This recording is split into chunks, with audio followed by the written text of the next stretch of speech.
पिछली कड़ी में हमने चर्चा की थी कि दिल्ली और आगरा के किलों में संचित खजाने तथा भेरा से लेकर बिहार तक के हरे भरे मैदान अधिकार में आने के साथ ही बाबर का जीवन भर का सपना पूरा हो गया था।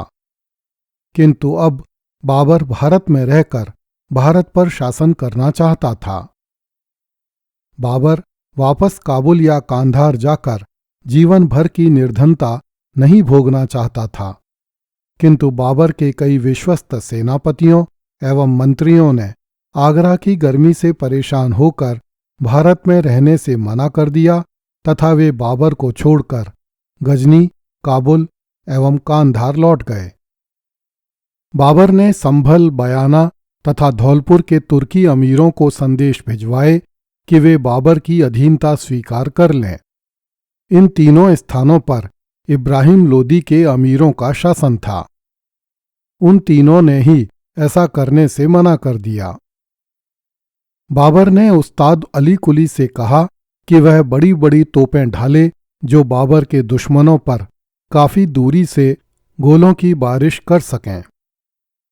उस्ताद अली ने आगरा में बड़ी बड़ी 8 भट्टियां लगवाईं। इन भट्टियों में पिघलाया गया लोहा पानी की तरह बहता हुआ बाहर निकलता था और नालियों से होता हुआ सांचों में भर जाता था। जब इन सांचों के ठंडा होने पर उन्हें हटाया जाता था तो तोपें तैयार हो जाती थीं। उस्ताद अली अपने काम में बड़ा निष्णात था। वह अपने काम को इतने समर्पण भाव से करता था कि बाबर ने उसे कई बार सम्मानित किया ताकि वह पूरे जोश से अपने काम में लगा रहे। उस्ताद अली अपने काम के प्रति इतना समर्पित था कि एक बार जब उससे बड़ी गलती हो गई तो वह आग की भट्टी में कूदने को तैयार हो गया। तब बाबर ने उसे रोककर उसका हौसला बढ़ाया। जब उस्ताद अली द्वारा निर्मित बड़ी तोपें ढल गईं तथा उनके लिए पर्याप्त बारूद के गोले बन गए, तब बाबर ने संभल, बयाना, धौलपुर तथा रापरी के लिए एक एक सेना भिजवाई। हम पहले ही चर्चा कर चुके हैं कि आगरा और कन्नौज के बीच अफगान विद्रोहियों ने एक सैनिक शिविर लगा रखा था तथा उनका निश्चय बाबर पर आक्रमण करने का था। इनका उल्लेख करते हुए बाबर ने लिखा है, हुमायूं को एक सेना के साथ कन्नौज की तरफ भेजा गया जिसके रास्ते में 30-40 हजार अफगान सैनिक जमा हो रखे थे। जब उन्होंने सुना कि हुमायूं आ रहा है तब वे लोग भाग खड़े हुए। उपरोक्त विवरण को पढ़कर कोई भी व्यक्ति बड़ी आसानी से समझ सकता है कि बाबर ने अपनी सेना की वास्तविक संख्या के बारे में आरंभ से लेकर अंत तक झूठ लिखा है। बाबर ने लिखा है कि पानीपत के मैदान में मेरे पास केवल 12,000 सैनिक थे, जिनमें से आधे बावर्ची, खानसामा, भिश्ती और कुली थे। शेष बचे 6,000 सैनिकों में से 2-4 हजार सैनिक पानीपत के युद्ध में मारे भी गए होंगे। कुछ हजार सैनिक इटावा, धौलपुर, बयाना तथा रापरी के अभियानों पर भेजे जा चुके होंगे और कुछ हजार सैनिकों को गजनी का गवर्नर ख्वाजा कलां भी अपने साथ लेकर गया होगा। कुछ सैनिकों को आगरा और दिल्ली की सुरक्षा में भी नियुक्त किया गया होगा। ऐसी स्थिति में हुमायूं को अपने साथ ले जाने के लिए 2-4 हजार सैनिक भी नहीं मिले होंगे। अतः हुमायूं के आगमन का समाचार सुनकर ही 30-40 हजार अफगान सैनिक कैसे भाग सकते थे। स्पष्ट है कि बाबर झूठ बोल रहा था। पानीपत से लेकर महाराणा सांगा के विरुद्ध किए गए अभियान तक बाबर के पास सैनिकों की संख्या 40-50 हजार से कम नहीं रही होगी। दर्शकों को स्मरण होगा कि हमने दिल्ली की दर्द भरी दास्तान नामक धारावाहिक में आजम हुमायूं नामक एक तुर्की अमीर का इतिहास बताया था। वह दिल्ली सल्तनत में बड़ा शक्तिशाली माना जाता था और दिल्ली के सुल्तान सिकंदर लोदी का बड़ा विरोधी था। जब सिकंदर लोदी का पुत्र इब्राहिम लोदी दिल्ली का सुल्तान बना था तो इब्राहिम लोदी ने आजम हुमायूं को ग्वालियर के तोमरों के विरुद्ध अभियान करने भेजा था।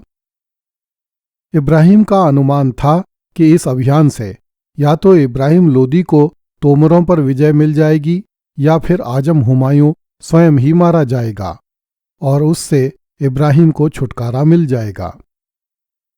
जब 4 साल की लंबी घेरेबंदी के बाद आजम हुमायूं ग्वालियर दुर्ग पर विजय प्राप्त करने वाला ही था, तब इब्राहिम लोदी ने आजम हुमायूं को दिल्ली में बुलाकर कैद कर लिया और कैद में ही उसकी हत्या करवा दी। इस कारण आजम हुमायूं के पुत्र इब्राहिम लोदी के शत्रु हो गए थे। उसी आजम हुमायूं का एक पुत्र फतेह खां सरवानी रायबरेली के निकट दलमऊ में बाबर के पुत्र मिर्जा हुमायूं की सेवा में उपस्थित हुआ। हुमायूं ने फतेह खां सरवानी का बड़ा सम्मान किया तथा उसे मेहदी ख्वाजा और मोहम्मद सुल्तान मिर्जा के साथ अपने पिता बाबर की सेवा में भेज दिया।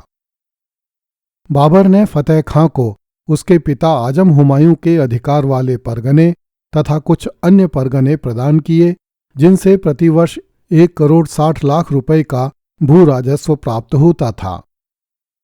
फतेह खां के पिता को आजम हुमायूं की उपाधि प्राप्त थी, किंतु बाबर ने फतेह खां को यह उपाधि प्रदान नहीं की, क्योंकि बाबर के बड़े पुत्र का नाम भी हुमायूं था। इसलिए बाबर ने फतेह खां को खाने जहां की उपाधि प्रदान की। तभी से मुगल दरबार में खाने जहां की उपाधि बहुत बड़ी मानी जाने लगी। इसका शाब्दिक अर्थ होता है सारे संसार का राजा। बयाना पर उन दिनों निजाम खां नामक एक अफगानी अमीर का अधिकार था।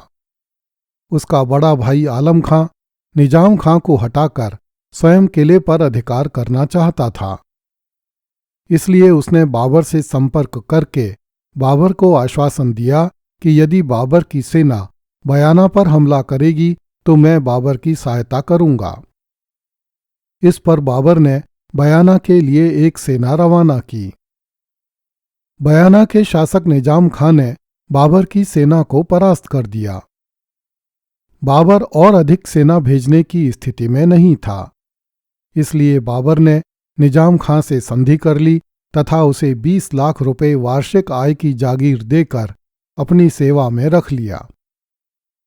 निजाम खां की जगह मेहदी ख्वाजा को बयाना का गवर्नर नियुक्त किया गया।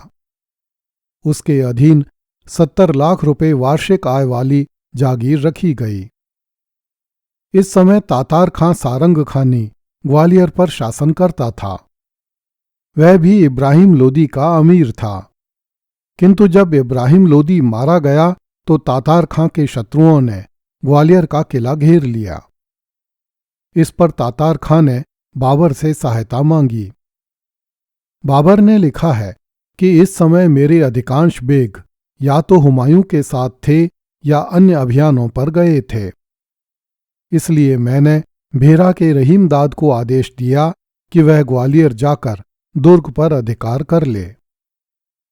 जब रहीमदाद ग्वालियर के निकट पहुंचा तो किले में रह रहे एक दरवेश ने रहीमदाद को सूचना भेजी कि तू किले में मत आना, तातार खां दगा करेगा।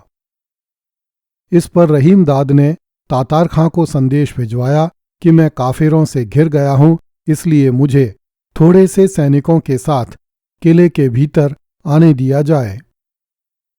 तातार खां ने उसकी बात का विश्वास करके उसे थोड़े से सैनिकों सहित किले के भीतर ले लिया। रात में तातार खां के आदमियों ने किले के दरवाजे भीतर से खोल दिए और रहीमदाद की सेना किले में घुस गई। इन लोगों ने तातार खां को किले से बाहर निकाल दिया। जब तातार खां बाबर की शरण में आगरा पहुंचा तो बाबर ने उसे भी 20 लाख रुपए आय की जागीर प्रदान करके अपनी सेवा में रख लिया। अगली कड़ी में देखिए, इब्राहिम लोदी की माता ने बाबर को जहर दे दिया। कृपया इस चैनल को लाइक, सब्सक्राइब एवं शेयर करें। धन्यवाद।